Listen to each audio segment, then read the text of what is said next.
চুষে দাও না জান। উফ, উম, না, তোমার ওটা অনেক গন্ধ। করতে আসো, ওটা কেটে দিব। কোথায় চুষবো? আমার এখানে। মুয়া, জান।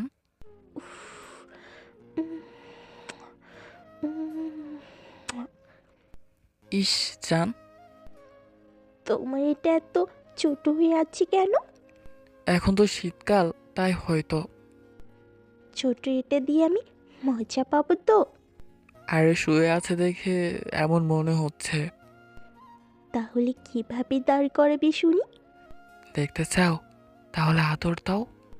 উম, তুমি আমাকে এত আদর যত্ন করো, মাঝে মাঝে আমার নিজেকেই মহারাজা মহারাজা লাগে, তুমি তো আমার মহারাজি। জানো?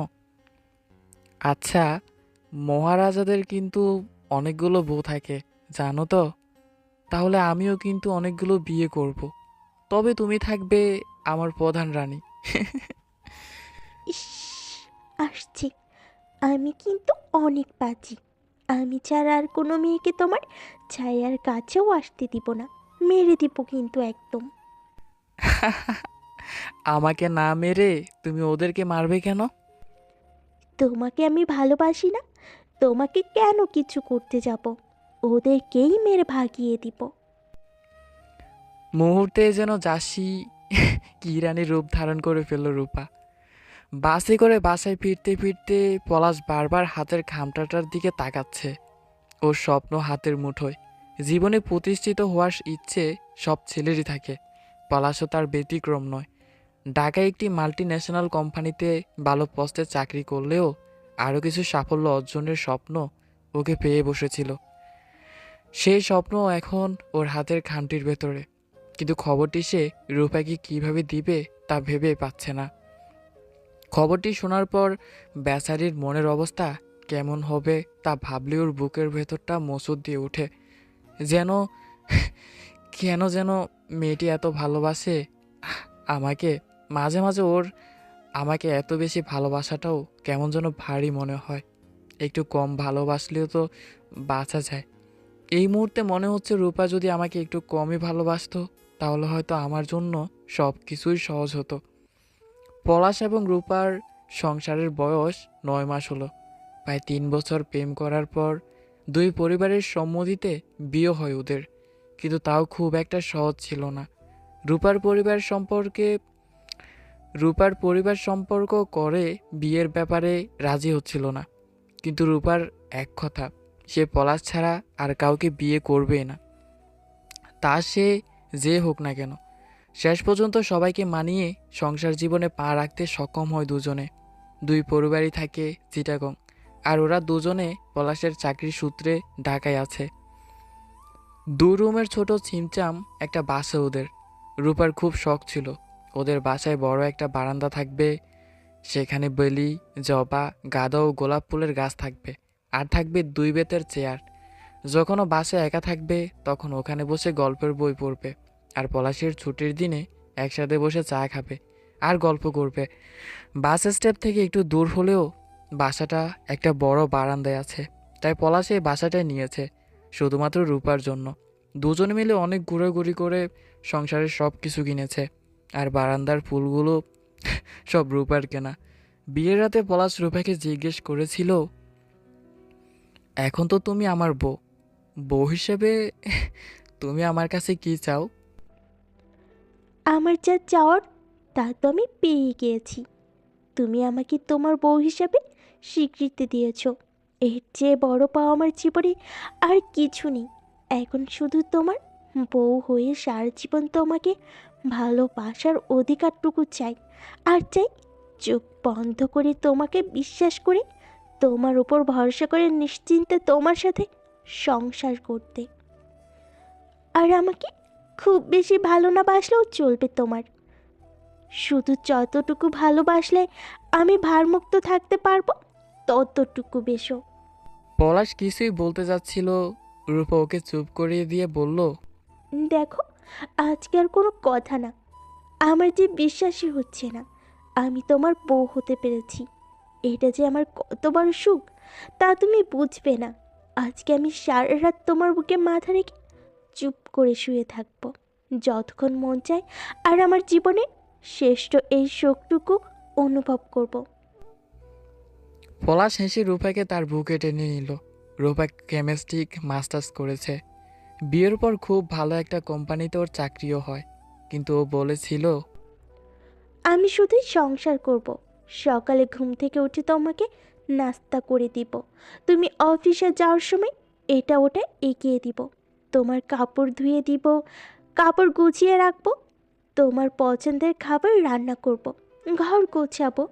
তুমি অফিস থেকে ফেরার সময় হলে বারান্দায় দাঁড়িয়ে তোমার ফেরার অপেক্ষা করব। তারপর তুমি আসলে দৌড়ে গিয়ে দরজা খুলে দিব। এসব ভাবতে ভাবতে বাস চলে এলো গন্তব্যে। একটু হেঁটে বাসায় যাওয়ার আগে সামনে চায়ের দোকান বসলো পলাশ। মানসিকভাবে অনেকটা দুর্বল লাগছে ওর। এদিকে এতদিনে একটি স্বপ্ন পূরণ, অন্যদিকে রূপার মলিন মুখখানি। কী করবে কিছুই বুঝতে পারছে না। প্রথমে সে এত কিছু ভাবেও নি, কিন্তু আজ যেন দুদিকের টানাপোড়া যুদ্ধে ভেতরে ভেতরে রক্তাক্ত হচ্ছে। সময় যখন 7:20, তখন পলাশকে রূপা ফোন দিল। কই গো তুমি? দেরি হচ্ছে যে। এই তো চলে এসেছি, আহ, বাসার কাছে আছি। আচ্ছা ঠিক আছে, আসো। সারাদিন কাজ করতে করতে কিভাবে সময় চলে যায় বোঝে না কিছু। হ্যাঁ, কিন্তু সন্ধ্যার পর থেকে অপেক্ষার প্রহর যেন আর শেষই হয় না। মানুষটা যখন বাসায় থাকে, কোনো কথাবার্তা না বলে যদি লাইট অফ করে ঘুমিয়েও থাকে, তবুও কি শান্তি লাগে মনে।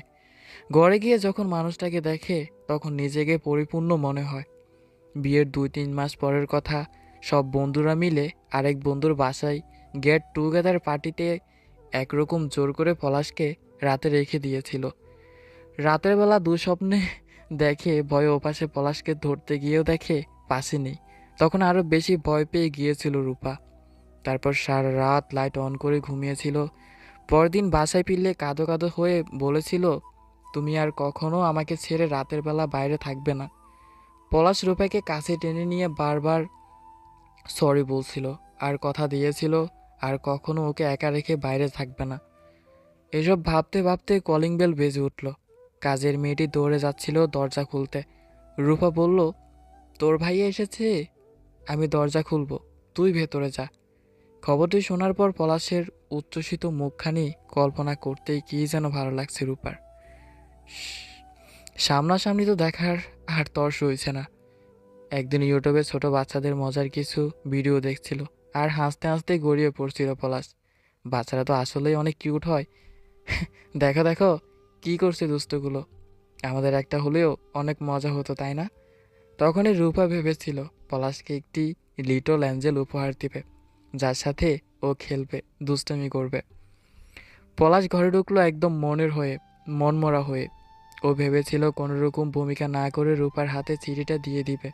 রূপা এত বেশি আনন্দিত যে পলাশের মনমরা চেহারা খেয়ালই করলো না। পলাশ দেখলো টেবিলের উপর একটা কেক, কিছু মোমবাতি আর একগুচ্ছ ফুল। আজকে কি কোনো বিশেষ দিন? মানে কোনো জন্মদিন বা বিবাহী বার্ষিকী নাকি? এমন কেন?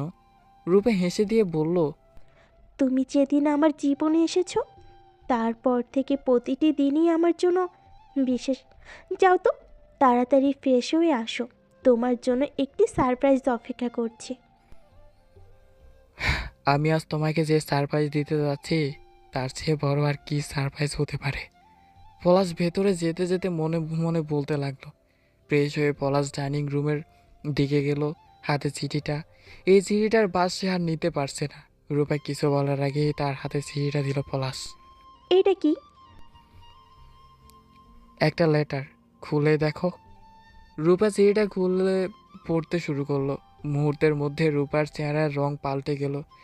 কনজালেশন, mister Palash Ahmed, we are please to inform your that you have been appointed. Rupa চিঠিটা পড়তে পড়তে পলাশ কেকের প্যাকেটটা খুলে হতভম্ব হয়ে গেল। আর দুজন দুজনের মুখের দিকে তাকিয়ে স্তব্ধ হয়ে রইল। দুজনে কি বলবে ভেবে পাচ্ছে না। রাতের খাবার খেয়ে দুজনে বারান্দায় যেতে মেঝেতে হেলান দিয়ে বসে আছে। রূপা শুরুই করলো কথা। তুমি যে এখানে অ্যাপ্লিকেশন করেছো আমাকে বলনি কেন? আসলে তখন সিনিয়ররা সবাই করছিল, তাই আমিও করেছিলাম তাদের সাথে। যদিও চাইছিলাম হোক, কিন্তু এত ভাগা ভাগা মানুষের মাঝে আমারই যে হয়ে যাবে তা আমি বুঝিও নি। আর তখন এত কিছু ভাবিও নি। তুমিও তো আমাকে কিচ্ছু বলনি, তাই না? আমি তোমাকে সারপ্রাইজ দিতে চেয়েছিলাম, আর কিচ্ছু না। তারপর দুজনেই চুপ করে আছে।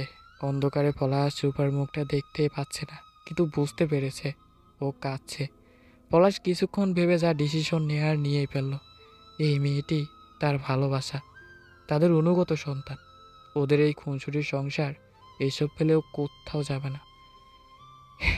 এর চেয়ে বড় পাওয়া, বড় অর্জন জীবনে আর কিচ্ছু হতে পারে না। পলাশ একটানে রূপাকে কাছে টেনে নিয়ে আসলো। আচ্ছা, তুমি আমাকে ভালোবাসো তো? রূপা রূপা অভিমান করে ঠোঁট পাকিয়ে বলল, না। যা বাবা, যে কিনা আমাকে ভালোবাসে না তার জন্য আমার সিঙ্গাপুরে চাকরি না করে দিয়ে কী লাভ? আহ, ভালোবাসলে না হয় একটু ভেবে দেখা যেত। রূপা খুশিতে বোকার মতো আরো বেশি করে কেঁদে উঠল। আর পলাশ উঠল হেসে। পলাশ বলল, আমাদের ছেলে হলে ভালোই হয়, না মেয়ে হলে। আমার ছেলে পছন্দ। আল্লাহ যা দেয় আলহামদুলিল্লাহ, শুধু তোমার মতো গাদি না হলেই হলো।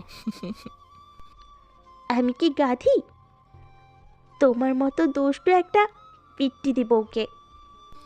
এই খবরদার, আমার বাবুর গায়ে হাত তোলা যাবে না কিন্তু। তোমার একা নাকি? আমারও। আমি কিন্তু ওকে স্কুলে পড়াবো না, নিজে পড়াবো আর ধর্মীয় শিক্ষা দিব। তবে তোমার কাছে ওকে পড়তে দেয়া যাবে না। তুমি যে বোকা, কি পড়াতে কি পড়াবে, কি ভুল পড়াবে কে জানে। আচ্ছা, তাই বুঝি আমি বোকা? তোমার বাবু তুমি যেভাবে খুশি সেভাবে বড় করো, আমি আমার সংসার নিয়েই থাকবো। এমন হাজারো দুষ্টু আর মিষ্টি কথায় ওদের খুনসুটি ভালোবাসা চলতে লাগলো। আর চলতে লাগলো ওদের খুনসুটির সংসার। বিদ্রোহী গল্পটি পাঠকের কাছে কেমন লাগবে ঠিক বুঝতে পারছিলাম না, তবে চেষ্টা করেছি সর্বোচ্চটা দেওয়ার। আমি আশা করব পাঠকরা নিরপেক্ষ মতামত দিবেন যে গল্পটি আপনাদের কেমন লেগেছে। গল্পটি যদি ভালো লাগে আর এরকম ইন্টারেস্টিং গল্প যদি পেতে চান অবশ্যই কমেন্টস করে জানাবেন। নতুন হয়ে থাকলে আমাদের পেজটি ফলো করে সাথে থাকবেন। নতুন গল্পের জন্য অপেক্ষা করবেন। প্রিয় মানুষ থেকে ভালো রাখবেন। আল্লাহ হাফেজ।